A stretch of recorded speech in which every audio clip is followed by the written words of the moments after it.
নমস্কাৰ, পৰাগ পৰিৱল চেনেললৈ আপোনালোকক স্বাগতম জনাইছোঁ। মই আজি শালি চাউলৰ পিঠাই নাঙল ধোৱা পিঠা কেনেকৈ বনাওঁ তাকে দেখাব লৈছোঁ। এয়া নিমখ অলপ দি লৈছোঁ, পানী দি আটা মঠাৰ নিচিনাকৈ মঠি ল'বলৈ লৈছোঁ।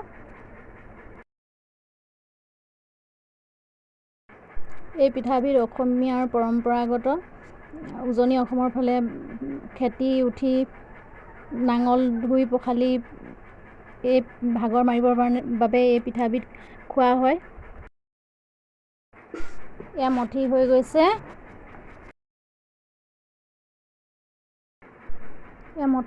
এয়া কঁঠাল পাতত দেখাবলৈ লৈছোঁ। কঁঠাল পাতখন এনেকৈ নুৰিয়াই বাঁহৰ শলাই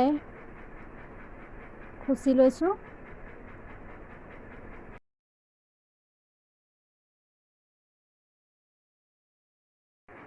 এই বাঁহটো হৈ গ'ল। এতিয়া পিঠা ভৰাম। এনেকৈ হেঁচি পিনে ধুনীয়াকৈ পিঠাটো ভৰাই ল'ব লাগিব।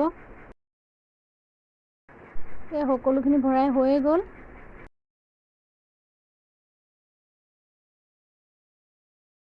এতিয়া বনাব লৈছোঁ। কলপাতত এনেকৈ নুৰিয়াই লৈছোঁ। কলপাতখন মই ৰ'দত লেৰেলা পেলাই লৈছোঁ। এনেকৈ বান্ধি লৈছোঁ। একেখন কলপাততে মই 4টা 3টা তেনেকৈ দি লৈছোঁ। কলপাতত গোটেইখিনি পিঠা মোৰ বন্ধা হৈ গৈছে। এতিয়া পানী উতলাই লৈছোঁ। উতলা পানীত এটা এটাকৈ দি লৈছোঁ।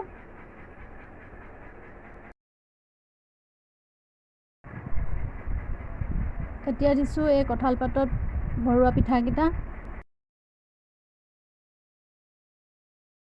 1 ঘণ্টাৰ পিছত কাঢ়ি লৈছোঁ।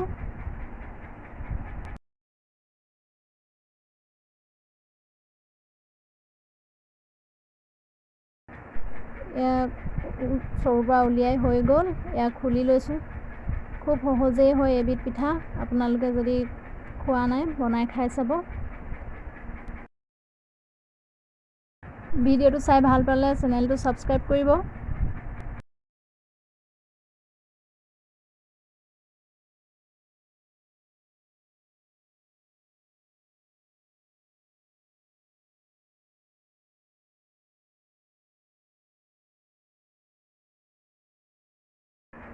আজিলৈ ভিডিঅ'টো ইমানেই আছিলে।